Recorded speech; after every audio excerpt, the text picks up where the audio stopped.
Eu quero aqui, irmãos, ler com você João 2, aquele grande milagre que Jesus fez em Caná da Galileia.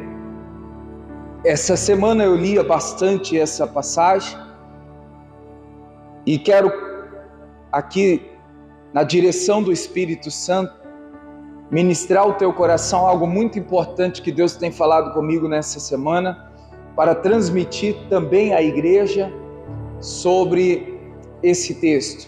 Esse texto fala do primeiro milagre que Jesus fez. Lembra qual foi o primeiro milagre? A transformação da água para o vinho.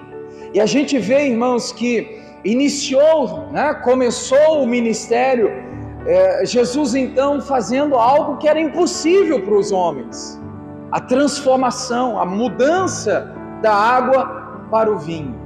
Mas o detalhe é, irmãos, que Jesus não fez aquela transformação, vamos dizer assim, por acaso. Existia um propósito, e quando então o propósito foi colocado em prática, a gente vai ver aqui na leitura, então o milagre da transformação aconteceu. Eu quero dizer aqui, já antecipar, que, irmãos, uma vida sem propósito é uma vida sem milagres. Não existe milagre se não tem propósito com Deus. Nós precisamos entender, se eu quero vivenciar os grandes milagres de Deus na minha vida, eu preciso viver uma vida com propósito. Viver o propósito de Deus, irmãos, está perto, junto, próximo do Senhor em todo o tempo. Vamos fazendo aqui a leitura e vamos por parte, buscando aqui a direção e a inspiração que o Senhor vai nos dar hoje. Está escrito assim: e ao terceiro dia fizeram-se umas bordas em Caná da Galileia, e estava ali a mãe de Jesus, e foram convidados. Quem foi convidado? Jesus e os seus discípulos para as bordas. E faltando vinho, a mãe de Jesus lhe disse: não tem vinho. Disse-lhe Jesus: mulher, que tenho eu contigo? Ainda não é chegada a minha hora. E sua mãe disse aos empregados: fazei tudo quanto ele vos disser. Amém. Vamos por parte? Vamos entender aqui? Naquela festa, naquele casamento, Jesus era o que, igreja? Convidado. Mas ele era apenas um convidado. Ele é apenas mais um naquele ambiente, naquele recinto, naquele lugar. Eu quero começar aqui, irmãos, ministrando ao seu coração, fazendo uma pergunta: quem Jesus é para você? Será que Jesus está sendo na nossa vida, irmãos, apenas um convidado? Porque o convidado, quando vai a uma festa, a festa acaba, ele vai embora, se retira. Na vida de muitas pessoas hoje, Jesus está como convidado. Veja que às vezes nós fazemos até aquela linda oração: Senhor, Tu és o convidado, Tu és especial na minha vida. Irmãos, Jesus não pode ser só um convidado. Ele não pode ser somente mais um na nossa vida. Veja que aquele momento me faz aqui refletir que Jesus estava ali como qualquer um dos outros que estavam como convidados. Entenda, irmãos, a Maria era como a decoradora ou a cerimonialista, a mulher que estava preparando a festa nos detalhes. E quando então a Maria percebe que acabou o vinho, qual foi a declaração dela aqui no versículo 3? Não tem vinho. Imediatamente a gente lê no versículo 4, Jesus falando: mulher, o que tenho eu contigo? Não é chegada a minha hora. Sabe, irmãos, Entenda, como convidado, Jesus está dizendo: eu não posso te ajudar. Como convidado, eu não posso fazer nada nesse lugar, nessa festa. Porque nessa festa tem um que está arrumando, tem um que está ajustando, tem um que está à frente, eu sou só um convidado. Não posso me interferir, não posso tomar decisões, não posso aqui fazer uma escolha, porque Jesus era somente um convidado. Vai entendendo, irmãos? Se Jesus é um convidado na nossa vida, Ele não vai poder nos ajudar. Agora, quando a gente fala assim, irmãos, eu acredito que você já deve ter escutado, refletido algo nesse sentido. Quem é Jesus para você? Quem é Jesus na sua vida? Sabe, irmãos, talvez não é o seu caso, eu acredito que você já passou dessa fase espiritual, já teve um acréscimo de fé, mas veja que muitas vezes nós viemos para a igreja, né? Para buscar o Cristo que cura, o Cristo que liberta, o Cristo que salva, o Cristo que, ajuda. Veja que muita gente tem Jesus apenas, irmãos, não, Jesus é o curador, Jesus é o libertador, Jesus é o salvador, amém? Glória a Deus por tudo isso. Mas, irmãos, se eu tiver Jesus somente como curador, Ele somente vai me curar. Se eu tiver Jesus só como, vamos dizer assim, o libertador, Ele somente vai ser o libertador. Quando aqui no versículo 5, a mãe de Jesus diz aqui para os empregados, o que ela está dizendo agora? Fazei tudo que Ele vos disser. Sabe o que está acontecendo aqui, irmãos? A Maria está pegando Jesus, entenda, de modo espiritual, está pegando Jesus de convidado para agora fazer tudo o que Ele disser, entenda. De convidado, Jesus agora é posto como que a igreja? O Senhor daquela festa, o Senhor daquele lugar. Agora quem decide é Ele, quem manda é Ele. Fazei tudo o que Ele disser. Irmãos, é isso que nós temos que entender. Jesus tem que ser o Senhor da nossa vida, porque como o Senhor, Ele vai fazer grandes milagres, como o Senhor, Ele vai fazer o impossível acontecer, como o Senhor, Ele vai fazer, irmãos, tudo que a gente estiver precisando. Quando eu leio aqui no versículo 3, a Maria dizendo, acabou o vinho.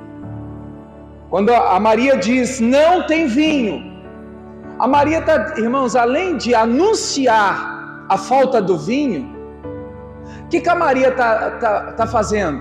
Está pedindo ajuda. Me ajuda, acabou o vinho, não tem o que fazer. Foi mais ou menos, tem uns 10 dias, eu lembro que foi numa segunda-feira, não sei se é essa que passou, acredito que foi até a anterior. Estava lendo com a igreja, quero até ler com vocês, Isaías 41, o verso de número 10. Olha o que diz aqui, irmãos. Deus falando através do profeta Isaías: não temas, porque eu sou contigo, não te assombres, porque eu sou teu Deus, eu te esforço. E agora, o que está escrito aí? Eu te ajudo. Repete: e te ajudo, e te sustento com a destra da minha justiça. Aí pula para o versículo 13.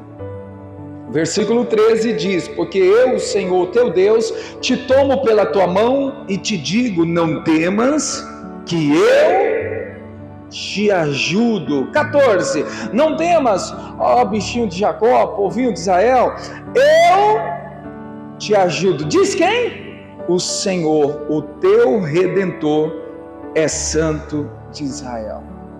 O que Deus está dizendo? Eu te ajudo. Se Jesus for somente um convidado na nossa vida, se Jesus for somente, irmãos, mais um na nossa vida, se Jesus for uma religião na nossa vida, se Jesus, irmãos, for qualquer coisa na nossa vida, a gente não vai ter essa ajuda. Veja que quando a Maria pede ajuda, ele diz: mulher, não é chegada a minha hora, eu não posso te ajudar. Mas quando, irmãos, ela coloca Jesus como Senhor da festa, agora Jesus pode ajudar ela. Jesus pode ajudar a todos daquela festa, todos daquele lugar. Veja que, em pouco espaço aí, Isaías está dizendo que Deus, Ele nos ajuda. O Senhor, Ele está, irmãos, pronto para nos ajudar. Será que nós estamos recorrendo ao Senhor para buscar essa ajuda?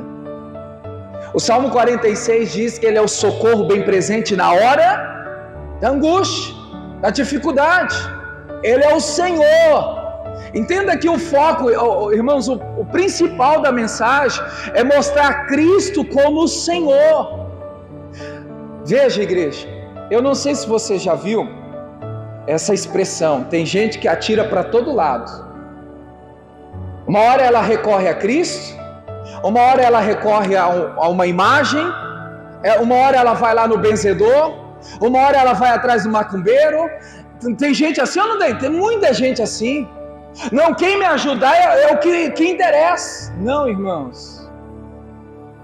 Dessa maneira, Cristo é a religião para você, para mim, para qualquer pessoa. Quando eu estou aqui expressando o Senhor, a gente tem que entender, Ele é o único, Ele é o Senhor, Ele é o dono da minha vida. Às vezes a gente, irmão, sem maldade, a gente diz assim: eu sou o dono da minha vida. Sabe o que você está fazendo? Você está tomando o senhorio de Deus na sua vida. E o Senhor, quando você precisar de ajuda, Ele não vai poder te ajudar, porque você tirou Ele de Senhor da sua vida. Quando eu digo, eu sou o dono da minha vida. Não, irmãos, a gente tem que entender, o Senhor é o dono da nossa vida. O Senhor Jesus é o dono do nosso coração. Amém, igreja? A nação precisa de um Senhor, a cidade precisa de um Senhor, eu e você, nós precisamos de um Senhor. Quem é esse Senhor? Jesus Cristo, Salvador, o nosso Senhor, único, suficiente. Jesus é suficiente para então nos socorrer. Volta aqui para João, vamos continuar extraindo coisas importantes aqui para nós, agregarmos na nossa fé.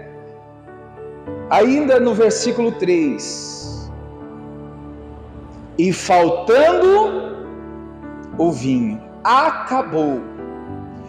Bom, vamos trazer para nossas vidas agora, irmãos, o que está faltando na sua vida? O que acabou na sua vida? Acabou a alegria, acabou a paz, acabou o ânimo, acabou a disposição, acabou aquela determinação? Jesus está como convidado, porque como convidado existe faltas, mas como Senhor, lembra do Salmo 23:1? O Senhor é meu pastor, o Senhor é o meu pastor e nada me faltará. Quando Jesus está, irmãos, como convidado, como mais um, como uma religião, falta. Jesus estava até então como convidado, faltou, acabou o vinho. Quando ele foi colocado como Senhor, ele resolveu aquilo que estava precisando naquele lugar. Ele supriu, ele fez o milagre acontecer, ele trouxe a alegria de volta que tinha se perdido.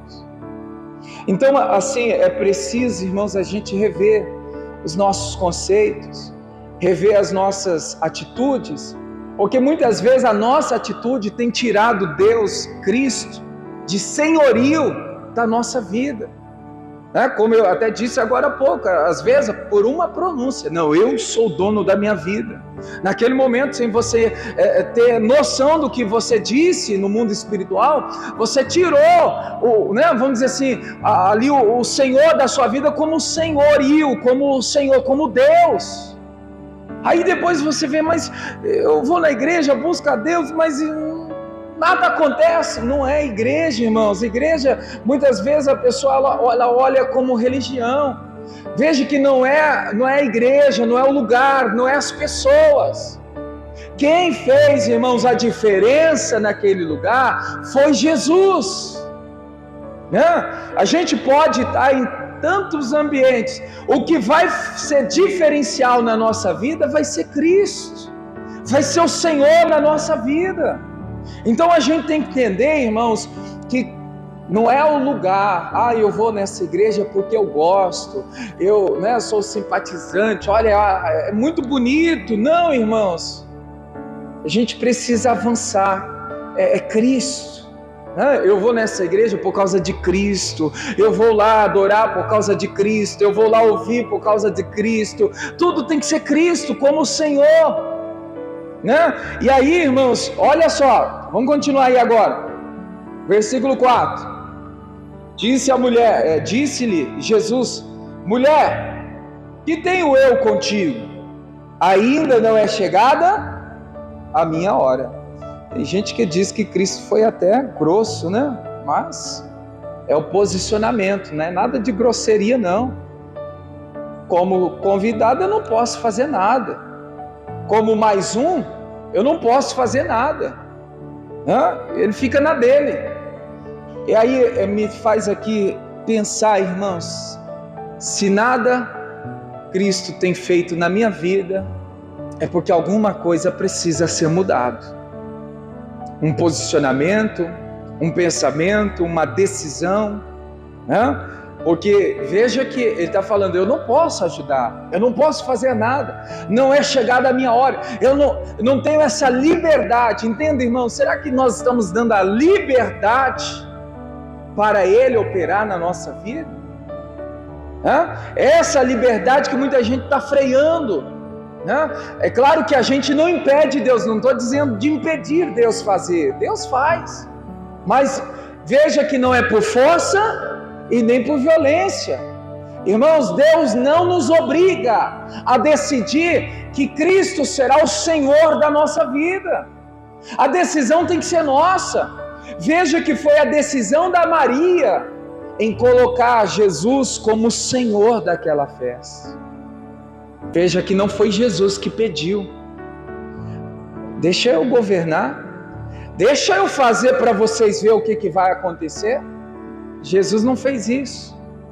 A Maria entendeu que como convidada ele não iria ajudar, mas ela entendeu que como Senhor ele poderia tomar decisões, ele poderia ter iniciativas, ele poderia fazer algo que ninguém pôde fazer naquela festa. Entenda, irmãos? Quando a gente tem o Cristo, como o Senhor da nossa vida, ele faz o que ninguém pode fazer. Ele atua como ninguém pode atuar na nossa vida. Aí no versículo 5, olha lá, sua mãe disse aos empregados: fazei tudo que ele disser. Então a Maria está tirando Cristo de convidado, colocando, elevando a posição, colocando ele como Senhor, como agora é ele que vai dirigir, ele que vai governar, ele que vai dar as ordens. E aí olha só, igreja, versículo 6, estavam ali postas 6 talhas de pedra para as purificações do judeu, e em cada uma cabiam 2 ou 3 metretas. Disse-lhe Jesus: enchei de água essas talhas, e encheram até em cima. Amém. Vamos entender aqui. Agora no versículo 6, versículo 7, né? Versículo 7, onde paramos. O que está escrito aí? Disse-lhe Jesus. Veja aqui, irmãos. Às vezes tem gente que fala assim, mas a palavra não fala comigo. Jesus não fala comigo. Deus não fala comigo. Deus está calado, está em silêncio. Não, irmãos. Ele está falando. A palavra tem sido anunciada. A pregação tem sido feita. Jesus tem falado. Deus tem falado aos nossos corações. Quando, igreja? Quando é que Jesus se posicionou? A partir do momento que Ele agora é o Senhor. Quando eu tenho Cristo como Senhor, irmãos, Ele vai falar. Se eu tenho Jesus como religião, como qualquer um, Ele fala, mas eu não entendo. Ou, irmãos, diretamente, não se é pronunciado para mim. Olha que interessante isso, Ele fala depois que é posto como senhorio da festa. Ele não falou antes. Como convidado, Jesus não falou, tomando uma decisão, tomando ali um posicionamento. A questão é, irmãos, o Senhor tem falado contigo? Aí cada um vai chegar às suas conclusões. Deus tem falado comigo, Jesus tem falado comigo, porque disse-lhe Jesus, falou Jesus, quando? Quando depois que foi colocado como Senhor daquela festa. Outro detalhe que me chama a atenção aqui, é que ele disse o que para aqueles serventes? Enchei de água essas talhas. Enchei de água essas talhas. A gente pode pegar aqui, irmãos, primeiro, para o lado espiritual. A água simboliza o que, igreja? O Espírito Santo. Irmãos, quando a gente tem o Senhor Jesus na nossa vida como o Cristo centro, né? Aquele que está no centro, aquele que é dono, aquele que é único. Veja que há uma necessidade de ser cheio do que, igreja? Do Espírito Santo. Eu tenho Cristo, mas está vazio da água do Espírito, irmãos? Não pode. Então veja, nós temos Cristo como Senhor, agora eu tenho que procurar. Ele está dizendo, enchei de água, enchei do Espírito. Tem muita gente que tem Jesus como Senhor, mas está vazio do Espírito Santo. E Ele está dizendo, enchei de água. Entenda, Ele fala para mim e para você, enchei-vos do Espírito. Irmãos, nós precisamos se encher do Espírito Santo. Porque olha o que Paulo fala aos Romanos, né? Romanos 8,14, coloca aí. A gente já vai voltar para João 2,7. Romanos 8,14. Porque todos, vamos ler juntos? Porque todos os que são guiados pelo Espírito de Deus, esses são filhos de Deus. Para que ser cheio do Espírito de Deus? Primeiro, segundo o que está escrito aqui, para ser reconhecido como filho de Deus. Como filho, irmãos, né? A gente obedece, temos que obedecer. E aí eu volto aqui em João 2,7, mostrando para você a obediência. Primeiro Jesus disse, enchei de água as talhas. E o que aconteceu, igreja? O que está escrito aí? O que está escrito aí na parte final? E encheram até em cima. Por detrás disso, o que está escrito aí? Obedeceram. Jesus tinha pedido, mandado, direcionado, enchei de água as talhas. E encheram. Então quando encheram, entenda, obedeceram. Diga comigo, irmão, sem obediência não se vive o propósito. Você quer viver o propósito de Deus? Obedeça a Deus, obedeça a palavra. Por mais que, irmãos, para você é difícil, por mais que a sua carne não queira, é melhor obedecer. Veja que os serventes talvez não estavam entendendo, irmãos. O que eles precisavam era de vinho, de se alegrar. Agora, o que está acontecendo? A gente quer vinho, está pedindo água. Eu acredito que tinha gente ali, mas eu não estou entendendo nada. Mas que isso? Que confusão é essa? Mas mesmo sem não entender, mesmo, vamos dizer, confuso, obedeceram. Não tem momento, irmãos, que você não está entendendo nada. Obedeça. Tem momento na vida que você diz: eu não estou entendendo o que está acontecendo comigo, não estou entendendo o que está acontecendo no trabalho, na igreja, não estou entendendo o que está acontecendo com a minha família, não estou entendendo. Viva em obediência na palavra. Quer viver o propósito? Obedeça. Só vive o propósito quem obedece. Eles estavam não entendendo nada. Eu acredito assim. A gente quer vinho, ele pede água. Que confusão é essa? Então vamos obedecer. É para encher? O que fizeram? Encher até em cima. Aqui me vejo, né, a palavra nos mostrando obediência. Tá pegando a sequência, irmãos? Senhor da festa, né? A Maria pediu ajuda como convidada, Cristo não pôde ajudar. Mas como o Senhor, Ele está falando, Ele disse, e aí quando Ele disse, agora encha do Espírito, encha de água, e o servente agora, eles obedecem, e vamos ver agora, o que mais aconteceu aí? Versículo 8, né? E disse-lhe, tirai agora, e levai ao mestre, e o que aconteceu? E levaram.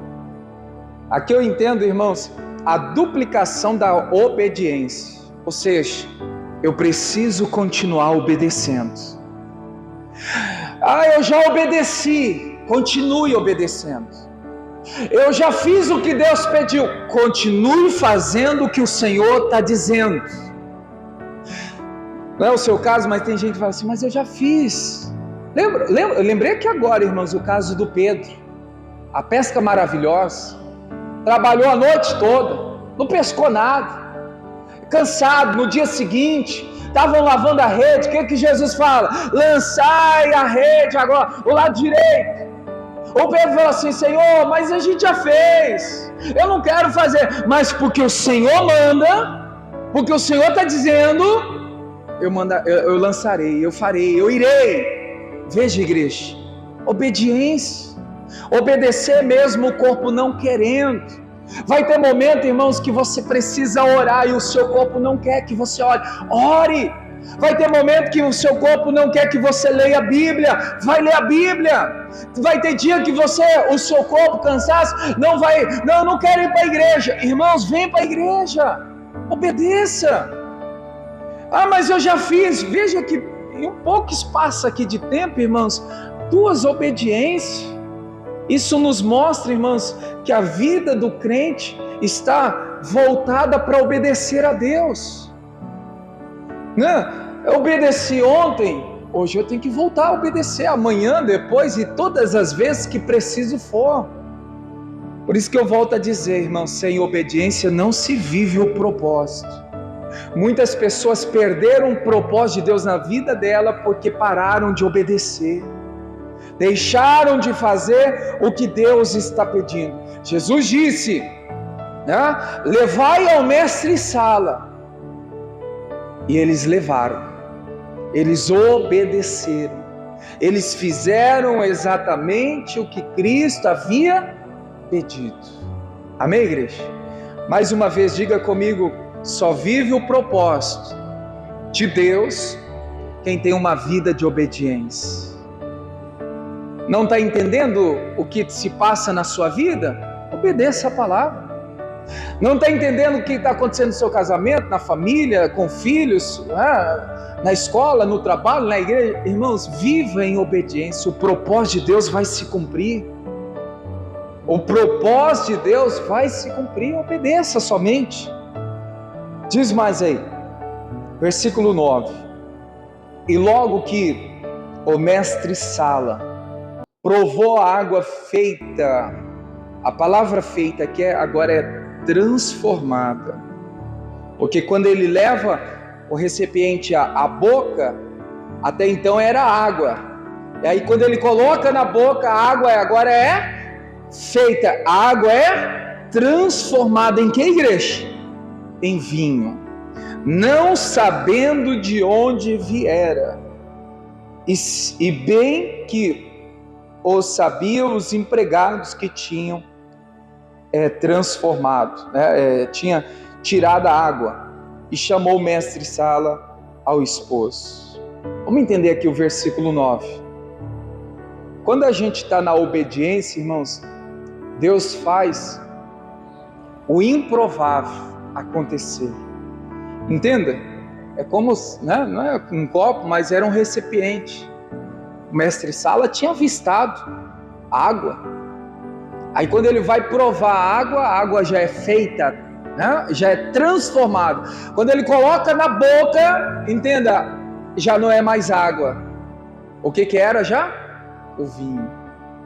E aí todos puderam, irmãos, ver o grande milagre da transformação. O improvável aconteceu. Algo que não tinha como homem nenhum fazer, mas Cristo como Senhor fez aquele grande milagre. Tem coisas na sua vida, irmãos, que pessoas não vão poder te ajudar. Advogado não vai poder te ajudar, o médico não vai poder te ajudar, a família não vai poder te ajudar, a pessoa que você mais confia nessa terra não vai poder te ajudar. Vai ter momentos que somente Cristo, como Senhor, Ele vai poder te ajudar. Cristo, como convidado, não fez nada, não ajudou, não pôde. Mas Cristo, como o Senhor, a gente está vendo agora a água feita, a água transformada em vinho. Agora, vamos mudar essa palavra, transformada. É milagre. Agora eles estão vivenciando o milagre de Cristo. Versículo 10. E disse-lhe: todo homem põe primeiro o vinho bom, e quando já tem bebido bem, então o inferior. Mas tu guardaste até agora o bom vinho. Tem uma tradução, não sei se você tem, o melhor vinho. O melhor, o bom, está para onde, igreja? Está para o final. Quando eu li isso aqui ontem, Deus colocou ao meu coração para dizer à igreja hoje. Talvez o primeiro semestre não foi bom, mas essa reta final, igreja, o melhor de Deus está preparado para você. O melhor de Deus está aí na palavra, mas o Senhor guardou o melhor para o fim. Irmãos, nessa reta final, segundo semestre, o melhor de Deus você vai provar, você vai experimentar, você vai vivenciar. O melhor de Deus o Senhor guardou para você, e hoje Ele está aqui para te entregar, e nós vamos receber para a glória de Deus. Amém, igreja? Você pode dizer comigo isso? Diga assim: o melhor está guardado para o fim.